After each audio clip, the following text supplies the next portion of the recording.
Hello everybody, Toreno here, and welcome back to the Royale Dev Server. And today we're taking a look at a French armoured car, the VBCI-2 MCT30. And this is a new French premium vehicle that is going to be coming to Tier 6 at Battle Rating 9.0.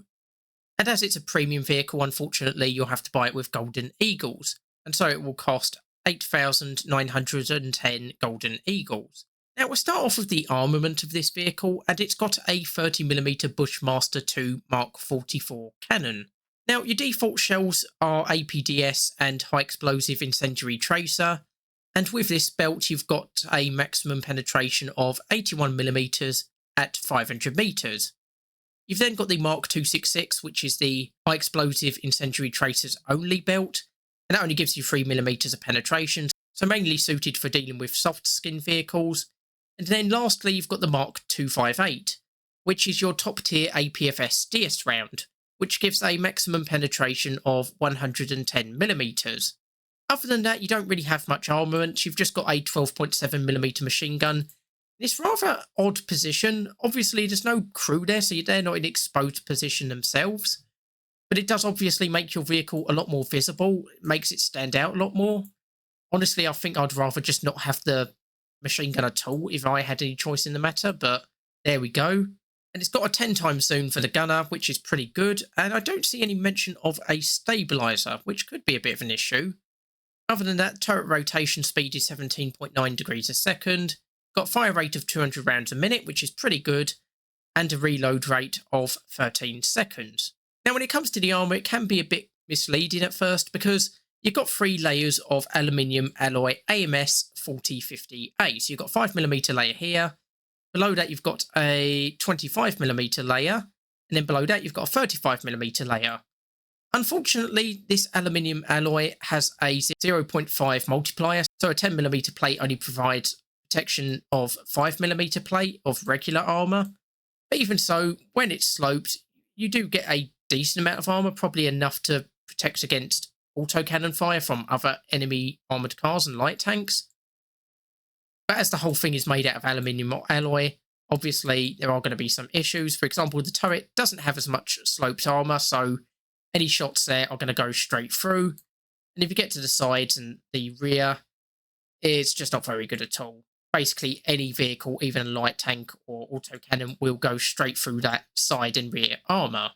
We'll look at the speeds next. We've got a 531 horsepower engine, and that gives us a maximum speed of 62 miles per hour forward on 10 gears, and 22.6 miles per hour backwards on 4 gears. And then lastly, you've got a crew of 3.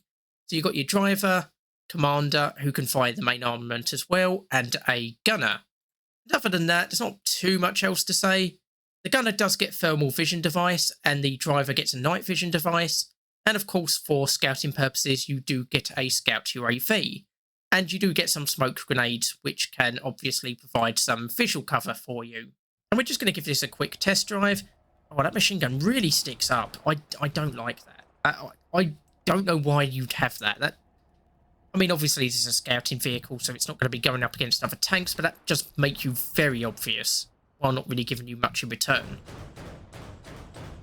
And as you can see, it's not particularly good at the front, this autocannon. Try and get a little bit closer, and we'll test out the thermal vision. So there is the thermal vision. Now we'll stick it with the usual one, usual colour scheme.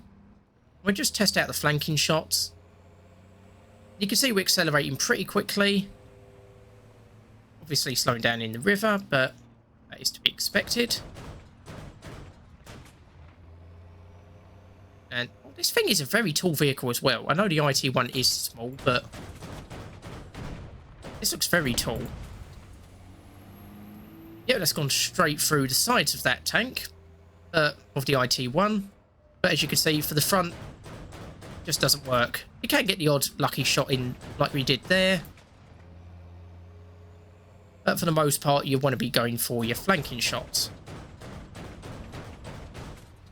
So that's been taken out.